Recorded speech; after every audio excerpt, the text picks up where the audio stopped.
Delighted that you're here. I don't know if any of you have ever seen me do my little Facebook thing on Sunday morning. Anybody ever see that? Elizabeth has seen it. On Sunday morning, before the service, usually not long enough before the service, but before the service, when I get a minute, I find a corner somewhere with my phone, and I do a little Facebook video inviting people to come to the service. And this morning, because we have our guest musicians here and they were available, I nabbed Janet and we started doing it together. And then Naryan came in and he joined us. And so when you see it, later today, you'll see us goofing off and inviting people to come and join us this morning. So this is June. We're coming up onto the last part of June. And our theme for this month has been the power of vulnerability.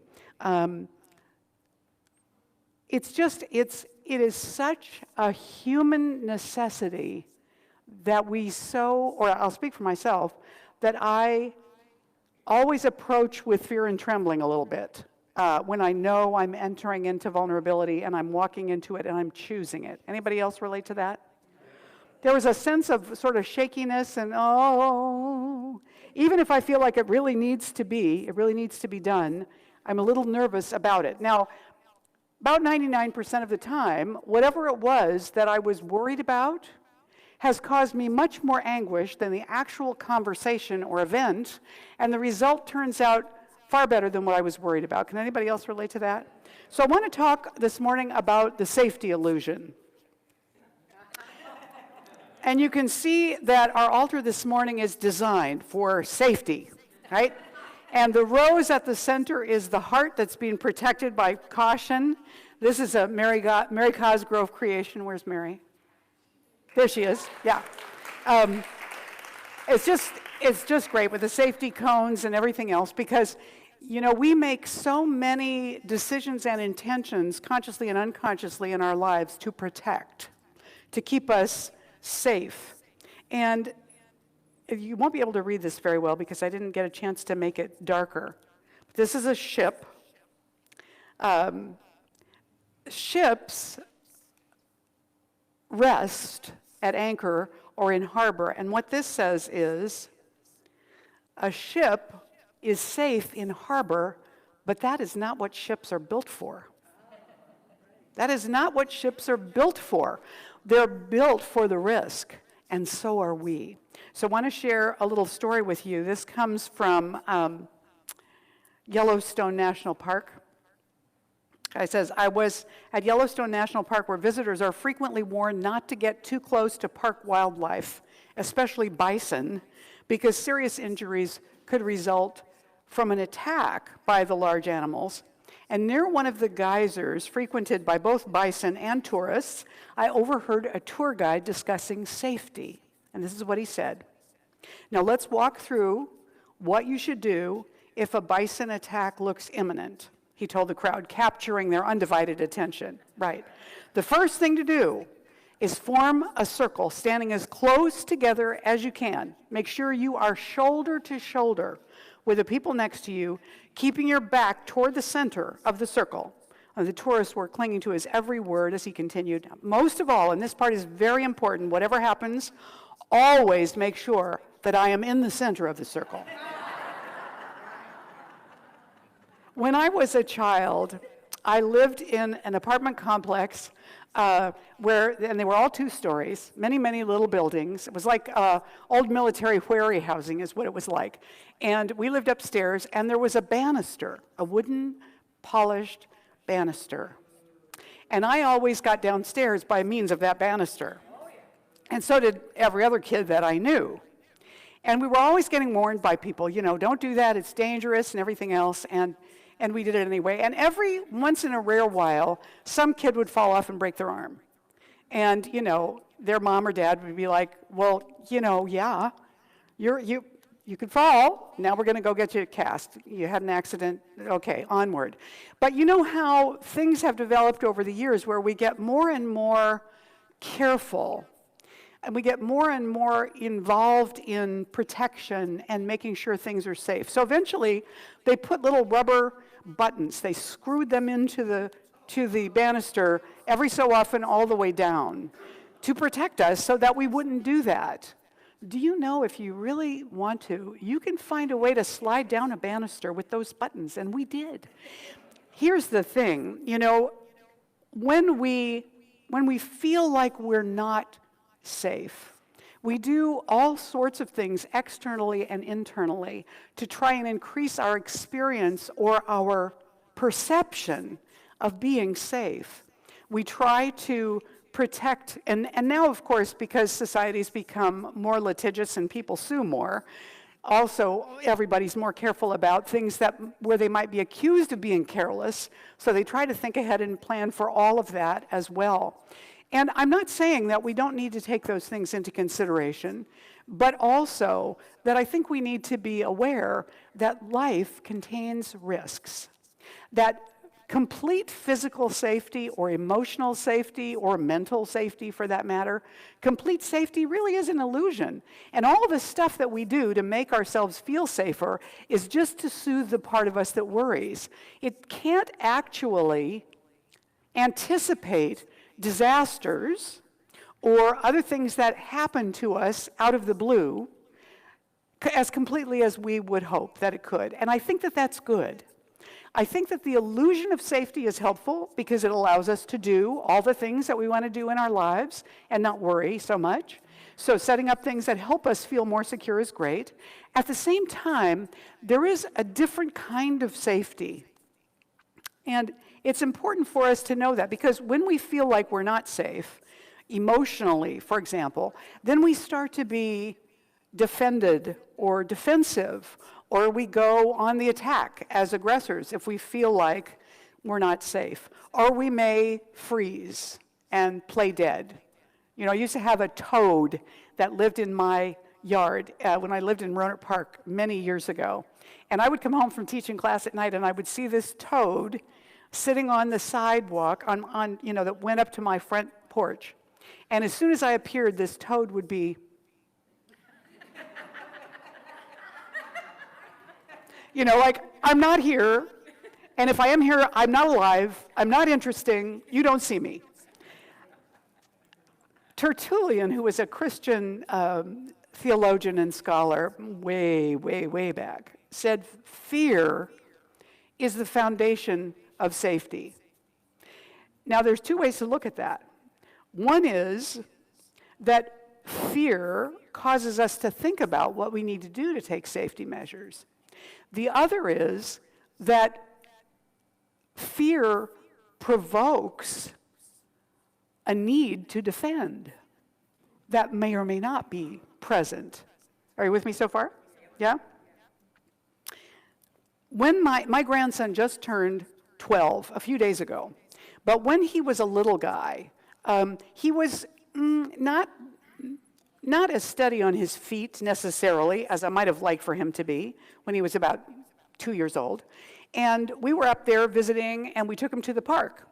And there was a big play equipment thing there, all kinds of stuff to climb on and walk up and down and slide down and look through and make noises on and all of that. And he thought that was just great.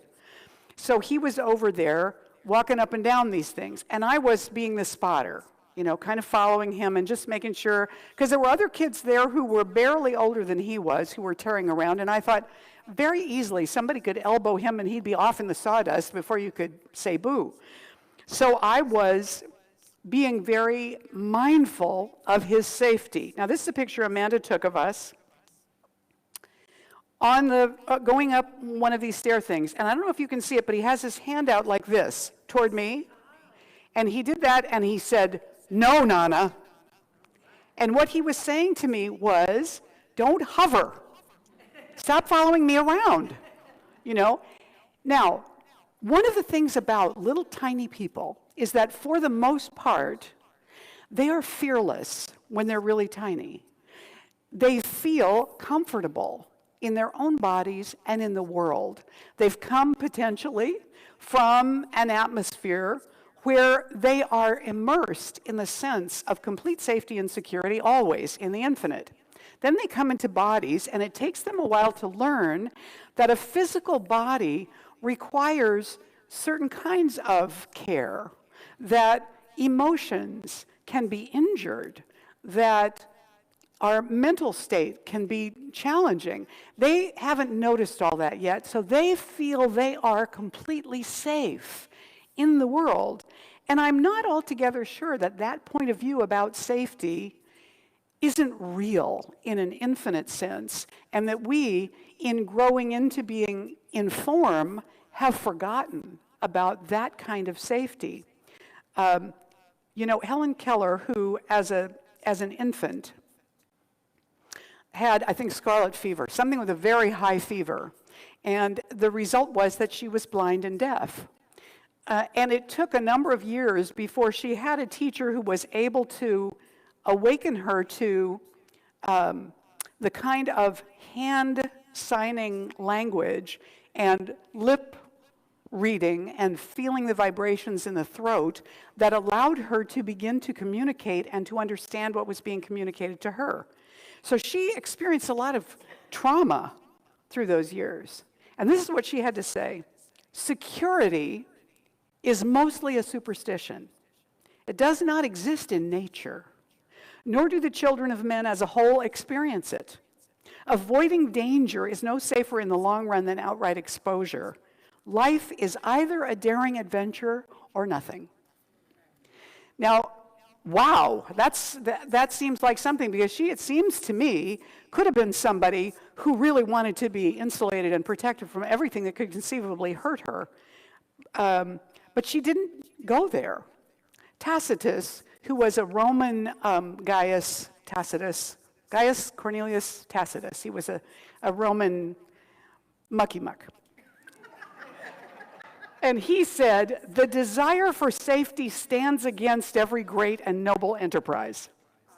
The desire for safety stands against every great and noble enterprise. That is so telling to me, because in order to do anything wondrous in our lives, we're taking a risk.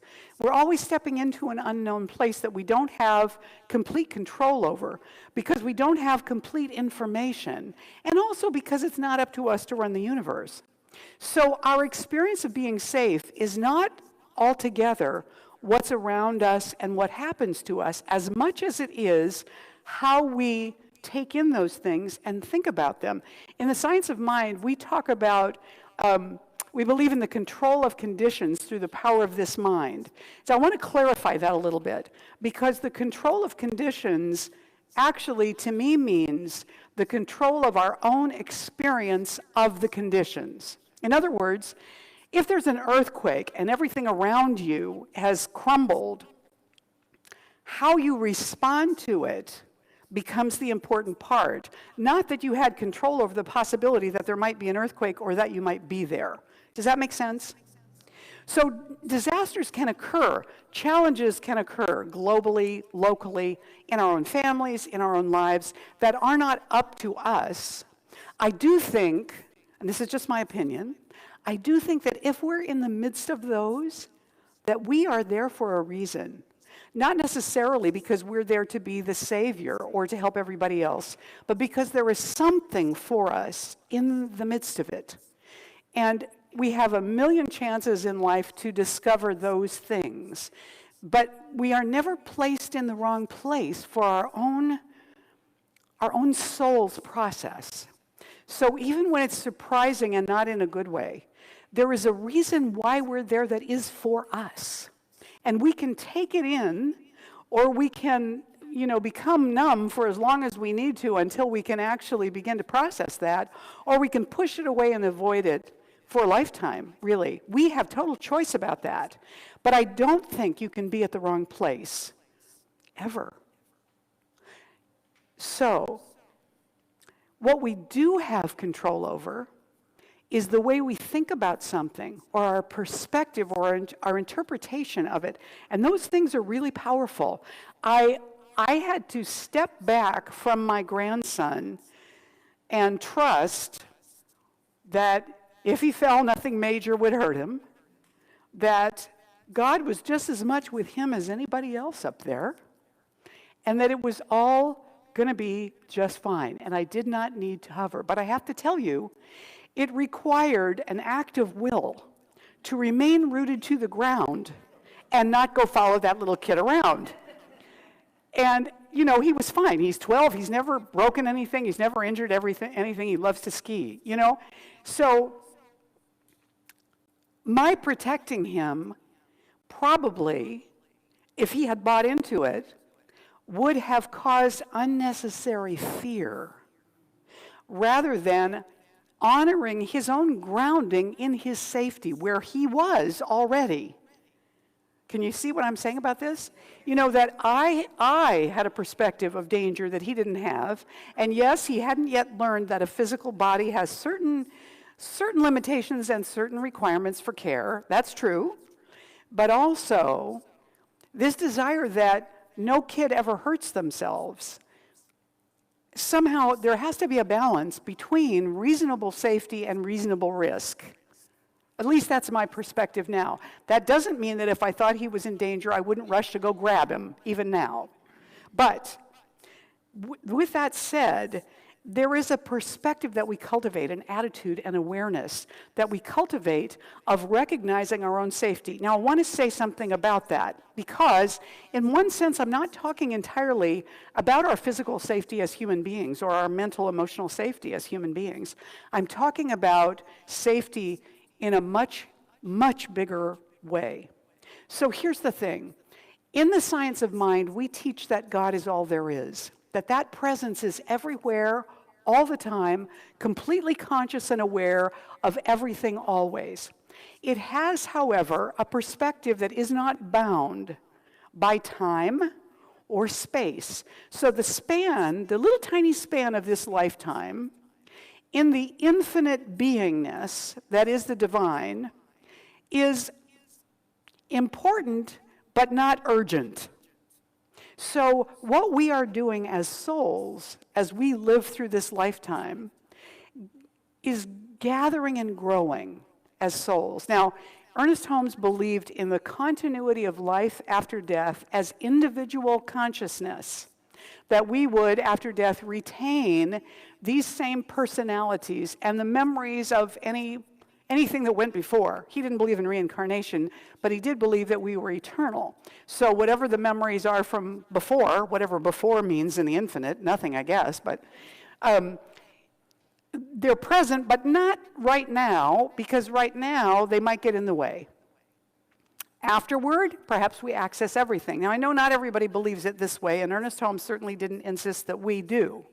I do, so I'm going to share from my perspective right now the idea that we are gathering information, growth, experiences, and deepening in that sense of vulnerability that is always safe. So that no matter what happens to us in our lives, physically or emotionally or mentally, there is a part of us that remains absolutely undamaged and safe and completely protected and intact, and it never is diminished or damaged or erased or destroyed because it is the infinite, and that's the essence of us. So this temporary appearance will pass, but what I am cannot. It cannot be created or destroyed, and the same is true of you. And I'm not just talking about energy. The intelligent vibration, the energy of all that is, appears in multiple forms and places as individual expressions or individualized expressions of awareness. Awareness seems to be one of the essential elements of the divine. Awareness. Awareness without judgment. Awareness as observation. Awareness as expansion into more. So whether we are aware of intense pain or joyous, triumphant delight, the experience of the awareness of it is what is valuable. And so whatever we think is too hard for us, I've started, I hate to admit this because because I'm afraid to be held accountable for it. That's the truth. I have begun to work out again. And for 4 weeks, I went into the gym with a personal trainer once a week who took me through certain exercises with the weights and the machines and all that. And she would always push me to do more when I thought I was done, when I thought I had reached my absolute limit. She would have me do 1 more or 2 more, I never considered homicide, but there were moments when I thought that just death was imminent, you know how that is. But I was never endangered, in spite of the fact that I felt like I was being pushed a little too far. And so when we step beyond our comfort zone, that's where the real juice is. That's where it is revealed through our experience that the infinite is in us, that there is more to us than we thought, that we have a resiliency, maybe even a reserve that we didn't know was even possible. And I went through severe burnout at one time in my life. So what I can tell you is about that is that I'm still here. So I know there was something in me that was resilient enough to get through it, even though it didn't feel like it while it was happening. We are not designed to stay in the harbor, to spend our whole lifetime in the harbor drinking margaritas. Sometimes we need to be out on the ocean with our faces in the wind, working on the sails and experiencing the speed and the exhilaration and the excitement of that. Sometimes we need to sit in the quiet with a sick child and be there 100%, to care for that being in the midst of our concern and worry. Sometimes we need to be present with our own discomfort in listening to a friend tell us what's going on in their life that sounds so painful, and we know that we can't erase that for them. If we're not doing that, to some degree, we aren't really alive. So we're here with purpose, with meaning. Our perspective, our attitude, our awareness takes on a new meaning when we recognize that what is essential about us cannot be damaged.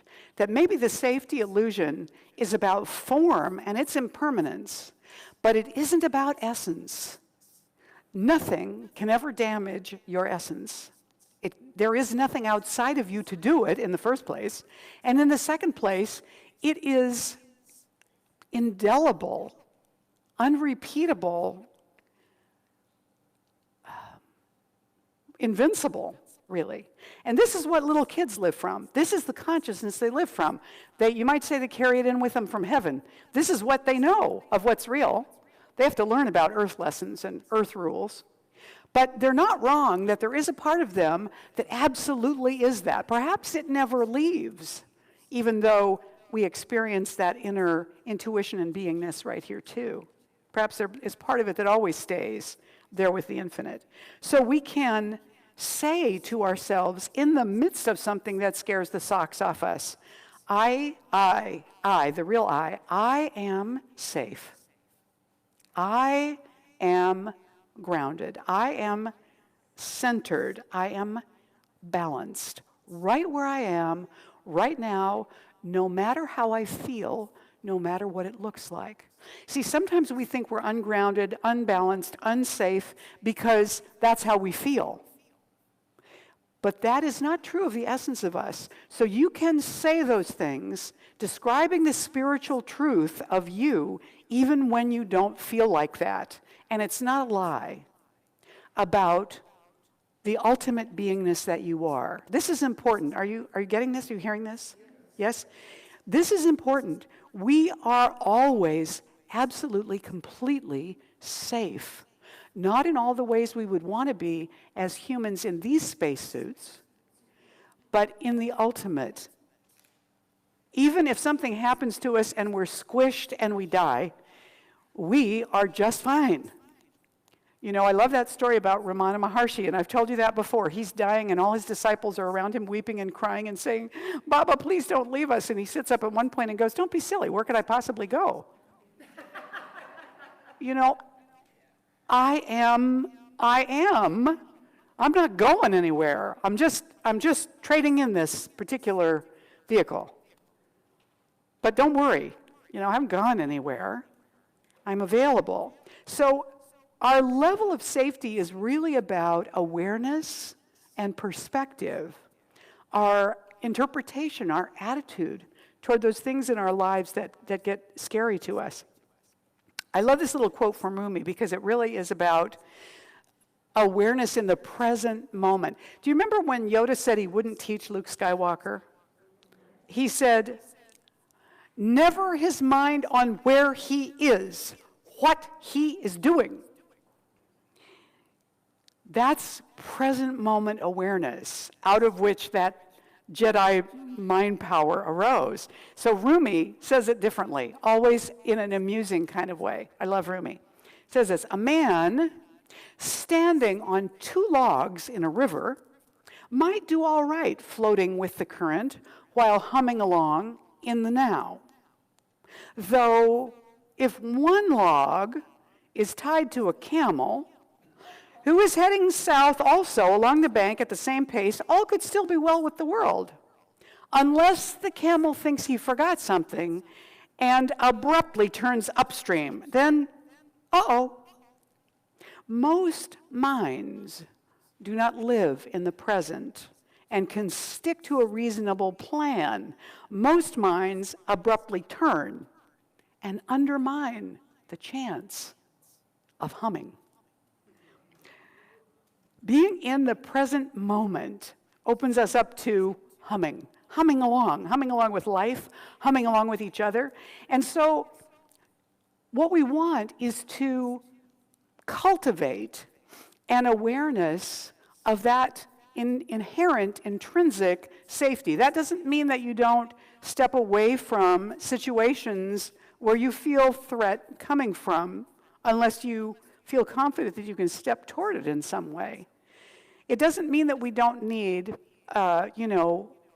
boundaries and protections in life that are reasonable. But it does mean that 90% of the time, we're not really endangered or threatened anyway.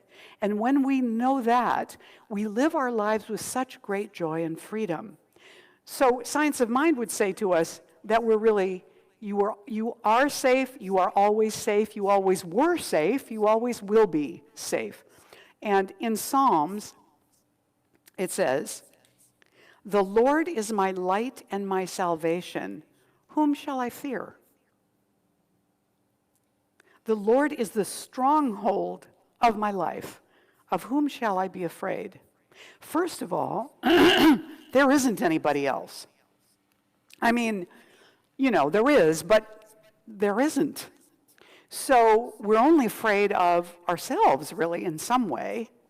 And we probably know better than anybody how untrustworthy we can be, so that might be reasonable. However, in the larger sense, our founder, and also in Psalms, it says, in peace I will lie down and sleep, for you, O Lord, you alone, O Lord, make me dwell in safety, And Holmes, our founder, wrote, everyone is looking for security.